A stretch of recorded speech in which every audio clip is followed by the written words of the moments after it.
ఓం శ్రీ సాయినాథాయ నమః. శ్రీ సాయిరాం గురవే నమః. శ్రీ సాయి భక్త లీలామృతం. సాయి భక్తులు అంటే సాయిబాబాను నమ్మి ఆయన్ను ఆరాధించేవారు. సాయిబాబా భక్తులు దేవుడిలా భావించేవారు మరియు ఆయన అద్భుతమైన శక్తులు మరెన్నో మంచి పనులు చేసినందుకు ఆయన ఆరాధిస్తారు. సాయిబాబాను నమ్మే భక్తుల్లో ఆయన తమ ఆశ్రమంగా భావించేవారు. ఆయన నుండి సలహా మరియు సహాయం కోరుతూ ఉంటారు. అలా బాబా ఆశ్రయం కోరి వచ్చిన ఒక బాలుడు గురించి తెలుసుకుందాం. ఒక యువకుడు తన దుర్భరమైన జీవితంలో విసిగిపోయి షిరిడీ దర్శించి బాబా పాదాల వద్ద ఆశ్రమం పొందాలి అని నిర్ణయించుకుని 1912 డిసెంబర్ నెలలో సోమవారం నాడు ముంబై నుండి ఒంటరిగా సుదీర్ఘమైన కష్టతరమైన ప్రయాణం చేసి సాయంత్రం 4 గంటలకు షిరిడీ చేరుకున్నాడు. ఆ బాలుడే నరహరి వాసుదేవ్ రాయ్కర్. ఆ బాలుడు ఆకలితో ఉన్నాడు. షిరిడీ వీధుల్లో బాబాను గురించి అడుగుతూ వస్తున్నాడు. ఆ గ్రామంలోని వీధులు గుంతలతో నిండి చెత్తా చెదారం అంతా చెల్లా చెదురుగా పడి ఉంది. నరహరి ఎదురుగా వస్తున్న ఒక గ్రామ స్త్రీని చూసి బాబా ఎక్కడ ఉంటారని అడిగారు. ఆమె నిశ్శబ్దంగా అతని బాబా ఉండే దిశను చూపించింది. అతని ముందుకు నడిచి ఒక గుడిసె దగ్గర నిలబడి ఉన్న ఒక స్త్రీని నరహరి తాగటానికి నీళ్లు అడిగాడు. ఆమె చాలా దయతో బాబా నువ్వు ఎక్కడి నుండి వస్తున్నావు అని నరహరి అడిగారు. బాబాను కలవటానికి తాను బొంబాయి నుండి వస్తున్నానని నరహరి సమాధానం ఇచ్చారు. ఆమె అతని కూర్చోమని చెప్పి త్వరలో వేరుశెనగలు మరియు చిన్న బెల్లం ముక్క నిండిన పళ్ళెంతో నీటితో నిండిన గ్లాసుతో అతనికి తెచ్చి ఇచ్చింది. ఆమె వాటిని తినమని కోరింది. అప్పుడు ఆమె నరహరి ముందు కూర్చుని అతని జీవితం గురించి అడిగింది. నరహరి తన ఆకలి దప్పిక తీర్చిన ఆమెకు నమస్కరించి, అమ్మా నేను అనాథను. నా తల్లిదండ్రులు ఎప్పుడు చనిపోయారో నాకు గుర్తులేదు. బట్టల మిల్లులో పనిచేస్తూ మా మామయ్య దగ్గర నేను వాళ్ళ ఇంటికి తీసుకెళ్లాడు. మా మామ తరచూ దభోల్కర్ ఇంటికి వచ్చేవారు మరియు నేను తరచూ ఆయనతో పాటు వచ్చేవాడిని. అక్కడ నేను బాబా దైవభక్తి గురించి విన్నాను. కాబట్టి ఆయన అడగాలని కాబట్టి నాకు సహాయం చేయమని ఆయన అడగాలని నిర్ణయించుకున్నాను. మా మామ తిరిగి వివాహం చేసుకున్నాడు. నా సవతి అత్త 2 పిల్లలు కలిగారు. అప్పటి నుండి ఆమె నన్ను చూడటానికి ఇష్టపడలేదు. ఆమె నన్ను ఉదయం నుండి రాత్రి వరకు పని చేయించి నాకు తినటానికి మిగిలినవే ఇచ్చేవి. ఆ ఆహారం నాకు సరిపోయేది కాదు. నేను ఉచితంగా ఆహారం తింటున్నానని, కుటుంబ భారంగా ఉన్నానని అంటూ ఉండేది. ఇది నన్ను చాలా బాధించేది. కాబట్టి నేను బాబాను నా భవిష్యత్తు ఏమిటి అడగాలని, ఆమెను ఆశీర్వచన తీసుకోవాలని, నేను స్వంతంగా జీవించాలని నిర్ణయించుకున్నాను. నా జేబులో కేవలం 3 అణాలు మాత్రమే ఉన్నాయి. ఎలాగో కష్టపడి ఇక్కడికి చేరుకున్నానని తన దీనగాథను చెప్పాడు ఆ స్త్రీ. అరే నా బిడ్డ, నీ కథను విని నాకు చాలా బాధగా ఉంది. దేవుడు నీకు గొప్ప భవిష్యత్తుని ప్రసాదించుగాక. సాయంత్రం నా ఇంటికి భోజనానికి రా. నేను పేద స్త్రీని, కానీ నా దగ్గర ఉన్నది నీకు తప్పకుండా తినిపిస్తాను. నువ్వు నా ఇంటి ముందు అరుగులో పడుకోవచ్చు అంది. ఇది విన్న నరహరి కళ్ళల్లో నీళ్లు తిరిగి నిండిపోయాయి. ఈ తెలియని స్త్రీ తన సొంత అత్త మధ్య ప్రవర్తన ఎంత ఉన్న తేడాను పోల్చుకోకుండా ఉండలేకపోయాడు. ఓం శ్రీ సాయినాథాయ నమః. శ్రీ సాయిరాం గురవే నమః. ఓం శాంతి శాంతి శాంతి శాంతి. ఓం శ్రీ సాయినాథాయ నమః. శ్రీ సాయిరాం గురవే నమః. శ్రీ సాయి భక్త లీలామృతం. నరహరి బాబాను విచారిస్తూ ద్వారకామై చేరుకున్నాడు. అక్కడ గోడవైపు తిరిగి పడుకున్న ఒక వ్యక్తి నరహరి గమనించాడు. ఒక వ్యక్తి మురికిగా ఉండి చిరిగిన తెల్ల కప్పిని ధరించి ఉన్నాడు. అతను మెల్లగా అతను తల చుట్టూ మురికి పట్టిన మోసిన తెల్ల గుడ్డ కట్టుకుని ఉన్నాడు. 6 అడుగుల ఎత్తు కలిగి సన్నగా బలంగా ఉన్నారు. నరహరి అతను లేచే వరకు అక్కడే మెట్లపై కూర్చున్నాడు. పడుకుని ఆ వ్యక్తి మెల్లగా లేచి, అబ్దుల్లా నీరు తీసుకురా అన్నాడు. ఆ పిలుపు నరహరికి లేచి అక్కడ దగ్గరలో ఉన్న బొగటిలోని నీళ్లను ఒక గ్లాసు నిండా తీసుకుని నిలబడ్డాడు. ఆ వ్యక్తి తనలో తాను కొనుక్కుంటూ తన ముందు నిలబడి నరహరిని చూసి, ఎవరు నువ్వు అని అడిగారు. ఎక్కడి నుంచి వచ్చావు అన్నాడు. నరహరి, ముంబై నుంచి సాయిబాబాను చూడటానికి వచ్చాను అన్నారు. ఆ వ్యక్తి, ఏ గాడిద, మరి నేనెవరు అని నరహరిని అన్నారు. వెంటనే నరహరి ఆయన పాదాలపై పడి, నేను మిమ్మల్ని గుర్తించలేకపోయాను, క్షమించండి అని చెప్పి బాబాని వేడుకున్నారు. నరహరి మొదటిసారి షిరిడీ వచ్చినప్పుడు ఈ సంఘటన జరిగింది.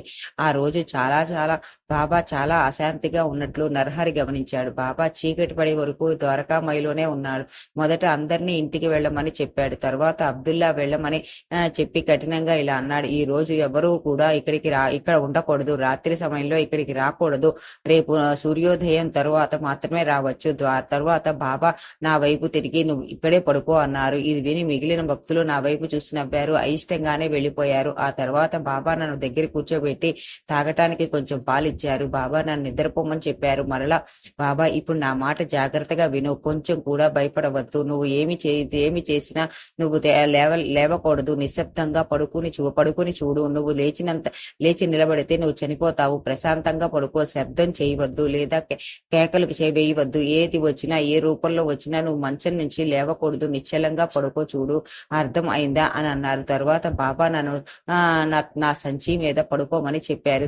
తన సటాకాను మరియు పాత్రలో పాలు సంచి పక్కన ఒక గీత గీశారు. మళ్ళీ బాబా ఇలా అన్నారు: నా సూచనలు పాటించు. కదలకు లేదా లేవకు. నేను నిశ్శబ్దంగా పడుకో. చాలా సేపటి తర్వాత నేను బాబా వైపు చూశాను. బాబా గోడ పక్కన దుని దగ్గర కూర్చుని ఉన్నారు. అతని పక్కన నీళ్లు కూడా ఉన్నాయి. కుండ, ఒక చిన్న గిన్నెతో పాలు మరియు రుద్రాక్ష జపమాల ఉన్నాయి. బాబా ప్రశాంతంగా కూర్చుని జపం చేస్తున్నారు. వెంటనే నేను గాఢ నిద్రలోకి జారుకున్నాను.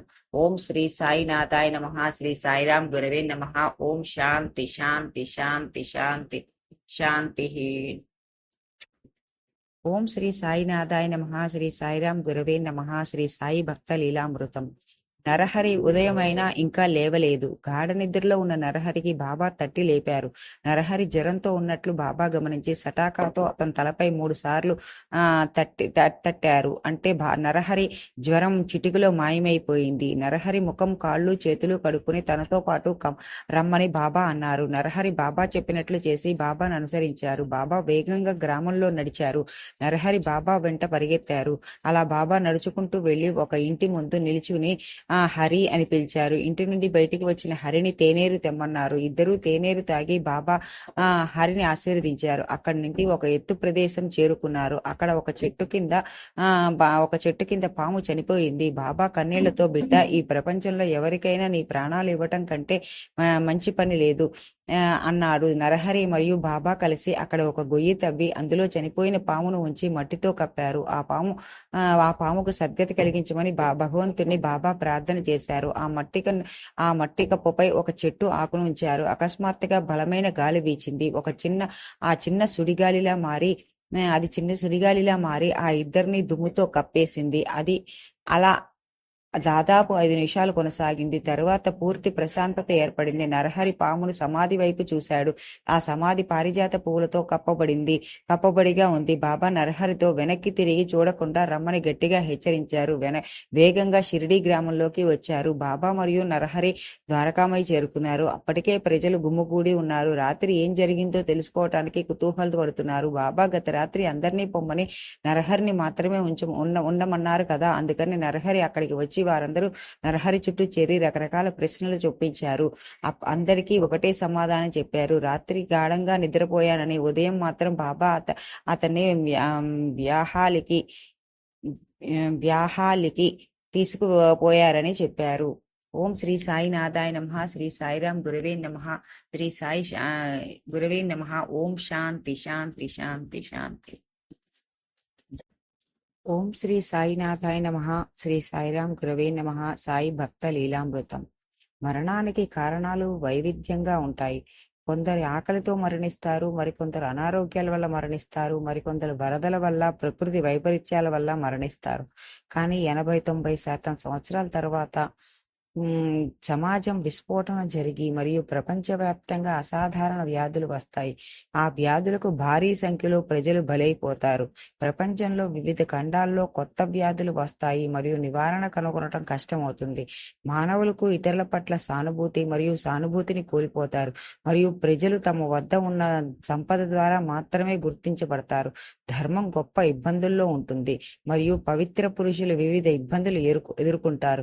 ప్రభుత్వానికి కూడా అనేక సమస్యలు ఉంటాయి మరియు గందరగోళంలో న్యాయంగా పాలించటం కష్టమవుతూ ఉంటుంది. ఇది మానవాళి యొక్క దుర్భరమైన భవిష్యత్తు అవుతుంది. నరహరి షిరిడీకి వచ్చి 9 రోజులైంది.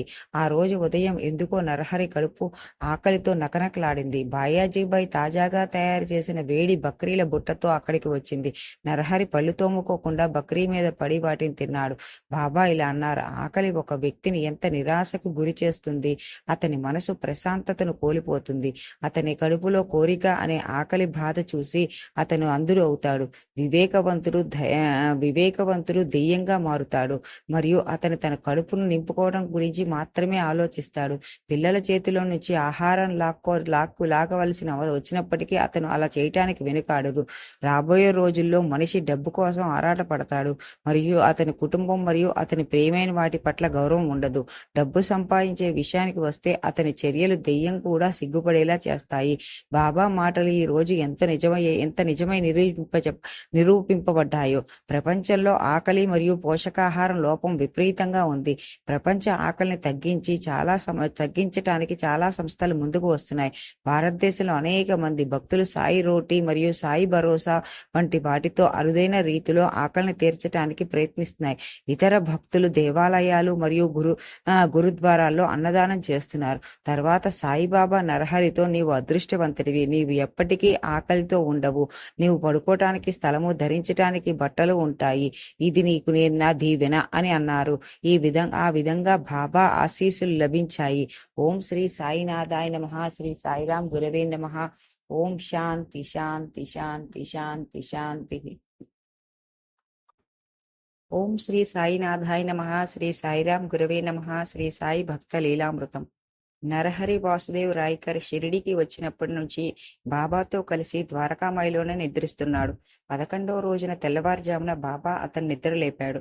బాబా అతని ఊపి, అరే లేచిరా, నాతో రా అని అన్నారు. వెంటనే నరహరి మేలుకుని బాబాని అనుసరించారు. బాబా చాలా దూరంలో ఉన్న చిన్న మారుతి ఆలయానికి వేగంగా వచ్చాడు. అక్కడ ఒక రావి చెట్టు ఉంది మరియు దాని కింద కాషాయపు ముద్దతో కూడిన మారుతి విగ్రహం ఉంది. బాబా నరహరిని దాని చుట్టూ 11 ప్రదక్షిణాలు చేయమని ఆదేశించారు. నరహరి చెప్పినట్టుగానే చేశాడు. ఆ తర్వాత బాబా నరహరితో, ఒక పిడికిలి మట్టి తీసుకుని అక్కడ ఉంచు, దీపాన్ని వెలిగించు, ఆ మట్టిపై ఉంచు అని బాబా చెప్పినట్టుగానే నరహరి చేశాడు. తర్వాత ఆ మట్టిని ఇంతకు ముందు ఎక్కడి నుంచి తీసావో అక్కడే ఉంచమని చెప్పాడు. ఆ తర్వాత వారు చావిడికి తిరిగి వచ్చారు మరియు బాబా అతనితో స్నానం చేయమని చెప్పాడు. తర్వాత వారిద్దరూ ఒక గ్రామస్తుడు తెచ్చిన టీ తాగారు. ఆ టీ తాగిన తరువాత బాబా ఇలా అన్నారు, వెంటనే రోజంతా గ్రామంలో ఎక్కడో ఒక చోట గడుపు, సాయంత్రం అయ్యే వరకు తిరిగి రావద్దు, సాయంత్రం వచ్చి నా ఆజ్ఞను పాటించు అన్నారు.